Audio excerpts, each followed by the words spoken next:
दोस्तों नमस्कार, जोहारी चलते हैं झारखंड सूबा की ताजा खबरों की ओर। लेकिन उससे पहले अगर आपने अभी तक इस चैनल को सब्सक्राइब नहीं किया तो सब्सक्राइब कर ले, जिससे कि आपको झारखंड सूबा की ताजा खबर रोजाना मिलती रहे। सबसे पहली और बड़ी खबर, आईएएस पूजा सिंघल को मिल गई है जमानत।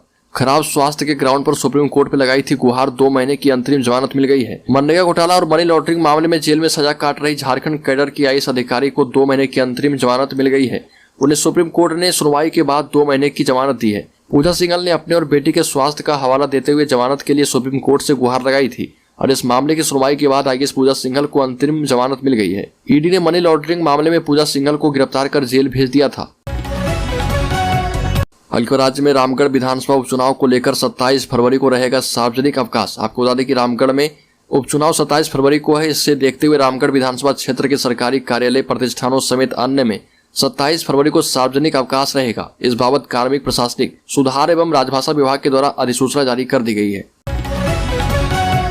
हल्के टाटा ग्रुप का जमशेदपुर में खुलेगा 5 स्टार होटल। झारखंड में होंगे 7 लग्जरी होटल। पूर्वी सिंहभूम के गोरमुरु स्थित ब्रिस्टन होटल का अपग्रेडेशन हो रहा। इंडियन होटल्स कंपनी के सहयोग से वर्ष 2024 से नए स्वरूप में इसका संचालन होगा। इसके साथ ही झारखंड में 5 स्टार होटलों की संख्या 7 हो जाएगी। टाटा ग्रुप का विवांता 5 स्टार होटल के साथ झारखंड में 5 स्टार होटलों की संख्या 7 हो जाएगी। रांची में फिलहाल रेडिसन ब्लू ही 5 स्टार होटल है। इसके अलावा रांची में 3 और 5 स्टार होटल खुलने की राह पर है। इसके तहत कांके रोड में स्मार्ट सिटी और जिमखाना क्लब में एक 5 स्टार होटल खुलेंगे। साथ ही वर्ष 2025 तक देवघर और धनबाद के मैथन में भी 5 स्टार होटल खोले जाएंगे। हल्के राज्य में 15 लाख का इनामी नक्सली मिथिलेश ने किया सरेंडर। सीआरपीएफ के 15 जवानों को वाहन सहित उड़ाने की घटना को दिया था अंजाम। भाकपा माओवादियों का रीजनल कमांडर 15 लाख का इनामी मिथिलेश सिंह उर्फ दुर्योधन महतो उर्फ बड़ा बाबू उर्फ बड़कादा उर्फ अवधेश ने विधिवत रूप से आत्मसमर्पण कर दिया और उसने डोरंडा स्थित आईजी रांची के कार्यालय परिसर में झारखंड पुलिस एवं सीआरपीएफ के वरिष्ठ पुलिस अधिकारियों के सामने आत्मसमर्पण किया। वह मूल रूप से धनबाद जिले के तोपचाची थाना क्षेत्र के गेंद नवाडी गांव का रहने वाला है। दुर्योधन ने आत्मसमर्पण के मौके पर यह स्वीकारा कि उसकी सबसे बड़ी घटना हजारीबाग की चुरचुकी है, जहां पर सीआरपीएफ के वाहन को विस्फोटक से उड़ा दिया गया था। हल्के राज्य में किसानों की आय बढ़ाने के लिए बाजार प्रबंधन पर बल देगी हेमंत सरकार। आधुनिक तकनीक से लैस होंगे किसान। बैठक में मुख्यमंत्री ने अधिकारियों से कहा कि यहाँ के किसानों की आय में वृद्धि करने के लिए सरकार सतत प्रयास कर रही है। झारखंड के किसानों के द्वारा उत्पादित वस्तुओं का उचित मूल्य मिले, इसके लिए एक बेहतर बाजार प्रबंधन तैयार करने की आवश्यकता है। किसानों के द्वारा उत्पादित सब्जियों की ऑनलाइन बिक्री के लिए डिजिटल मार्केटिंग की सुविधा भी उपलब्ध कराई जाए। मुख्यमंत्री ने कहा कि पायलट प्रोजेक्ट के तहत जल्द 4-5 जगहों का चयन करें एवं बेहतर कार्य योजना बनाकर संबंधित विभाग को रिपोर्ट करें। हल्के मुख्यमंत्री हेमंत सोरेन से मिले विधायक दशरथ गागरई। स्वास्थ्य सहियाओं को अस्थायी मानदेय के लिए सौंपा ज्ञापन। स्वास्थ्य विभाग के सहियाओं, आशा कार्यकर्ता की मांग को लेकर खरसामा से झारखंड मुक्ति मोर्चा विधायक दशरथ गागराई रांची में मुख्यमंत्री हेमंत सोरेन से मिल चुके हैं। इस दौरान श्री गागराई ने मुख्यमंत्री हेमंत सोरेन को ज्ञापन सौंपकर सहियाओं को मासिक प्रोत्साहन राशि की जगह अस्थायी मानदेय देने की मांग की है। विधायक दशरथ गागराई ने कहा कि सीएम हेमंत सोरेन को सहियाओं की मांग को लेकर ज्ञापन सौंपा है। इस पर मुख्यमंत्री हेमंत सोरेन ने गंभीरता पूर्वक विचार करने का आश्वासन दिया है। विधायक दशरथ गागराई ने मुख्यमंत्री से कहा है कि इस मामले को लेकर जल्द से जल्द विचार किया जाए और सहियाओं की मांगों पर सहानुभूति पूर्वक विचार करते हुए समुचित कार्रवाई की जाए। हल्के राज्य में एनएचएम कर्मियों की अनिश्चितकालीन हड़ताल है जारी। एक और अनशनकारी अस्पताल में भर्ती। झारखंड में अनुबंधित एनएचएम नर्स और पैरामेडिकल कर्मचारियों की हड़ताल जारी है और इनमें से 21 आंदोलनकारी आमरण अनशन पर हैं, जिनमें से 17 लोगों की तबीयत अब ज्यादा खराब हो चुकी है। सेवा नियमितीकरण की मांग को लेकर झारखंड में अनुबंधित एनएचएम नर्सों के साथ साथ पैरामेडिकल कर्मी भी 16 जनवरी से हड़ताल पर है। राजभवन के समक्ष 24 जनवरी से 21 आंदोलनकारी आमरण अनशन पर बैठे हैं।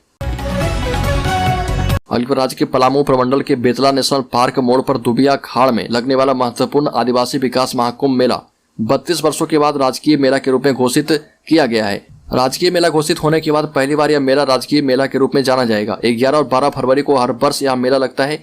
मेला को भव्य रूप देने के लिए एक और मेला राजा मेदिनी स्मृति न्यास ट्रस्ट सह मेला समिति सक्रिय है, तो दूसरी ओर पलामू जिला प्रशासन भी तैयारी में जुट चुका है। हल्के झारखंड हाईकोर्ट ने रांची में बढ़ते ध्वनि प्रदूषण को रोकने के मामले पर सरकार के अधिकारियों के रवैये को देखते हुए कड़ी नाराजगी व्यक्त की है। कोर्ट ने सख्त रुख अख्तियार करते हुए रांची के डीसी, एसपी और नगर आयुक्त को निर्देश दिया कि हर हाल में ध्वनि प्रदूषण पर रोक लगाएं। कोर्ट ने मौखिक टिप्पणी की है कि रात के 10 बजे के बाद शहर में लाउडस्पीकर बजाने पर पूर्णतया रोक लगाया जाए और ध्वनि प्रदूषण रोकने के लिए हर कदम उठाया जाना चाहिए। कोर्ट ने राज्य सरकार को फिर से एक बार समय देते हुए ध्वनि प्रदूषण रोकने के लिए क्या क्या कदम उठाए गए इस बिंदु पर विस्तृत और अद्यतन जानकारी पेश करने को कहा है। हल्कर बाबा बैद्यनाथ धाम पहुंचे कांग्रेस विधायक इरफान अंसारी।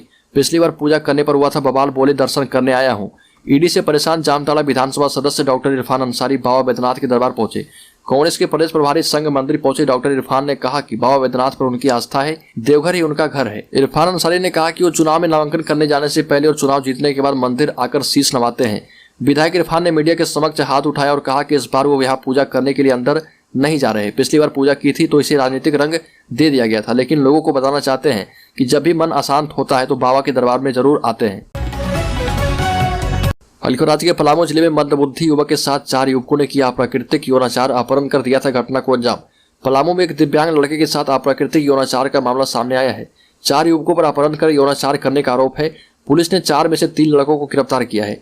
एक मंदबुद्धि लड़के के साथ 4 युवकों ने अप्राकृतिक यौन शोषण किया। युवकों ने पीड़ित के प्राइवेट पार्ट के साथ छेड़खानी की। पुलिस ने इस मामले में कार्रवाई करते हुए 3 आरोपित को गिरफ्तार किया है, जबकि एक फरार है। इस पूरे मामले में पुलिस ने कार्रवाई करते हुए राहुल कुमार, मोहित कुमार और विशाल कुमार नामक युवक को गिरफ्तार किया है। एक आरोपी रोशन कुमार फरार है।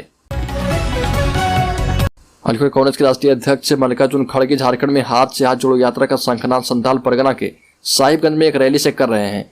झारखंड में कांग्रेस भी अपनी खोई हुई राजनीतिक जमीन वापस लाने की कोशिश कर रही है। इस रैली में हिस्सा लेने के लिए दिल्ली से विमान से देवघर आए कांग्रेस के प्रदेश प्रभारी अविनाश पांडे ने द्वादश ज्योतिर्लिंग में बाबा बैद्यनाथ की चौखट पर हाजिरी लगाई और बाबा बैद्यनाथ की पूजा करने के बाद मंदिर परिसर में प्रदेश प्रभारी अविनाश पांडे ने कहा कि राहुल गांधी कन्याकुमारी से कश्मीर तक पूरे देश को एक करने, लोगों को मजबूती और विश्वास दिलाने के मकसद से जिस संकल्प को लेकर चले हैं, बाबा भोलेनाथ उनके मंसूबे को सफल करें।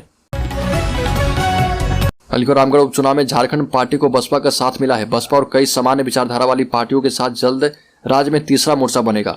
ये बातें झारखंड पार्टी के केंद्रीय प्रधान सचिव अशोक भगत ने पार्टी कार्यालय में आयोजित एक प्रेस वार्ता में कही और कहा कि रामगढ़ उपचुनाव में बहुजन समाज पार्टी यानी कि बसपा के साथ गठबंधन हो चुका है और इस गठबंधन से रामगढ़ में हमें और भी मजबूती मिलेगी। आने वाले दिनों में सामान्य विचारधारा वाली कई अन्य पार्टियों के साथ भी गठबंधन किया जाएगा। और अशोक भगत ने कहा कि रामगढ़ में परिवारवाद हावी है और बिहार से अलग होने के 22 वर्ष हो गए हैं, लेकिन आज तक रामगढ़ की जनता बुनियादी सुविधा, स्वास्थ्य, शिक्षा और रोजगार के मामले में फिसड़ी है।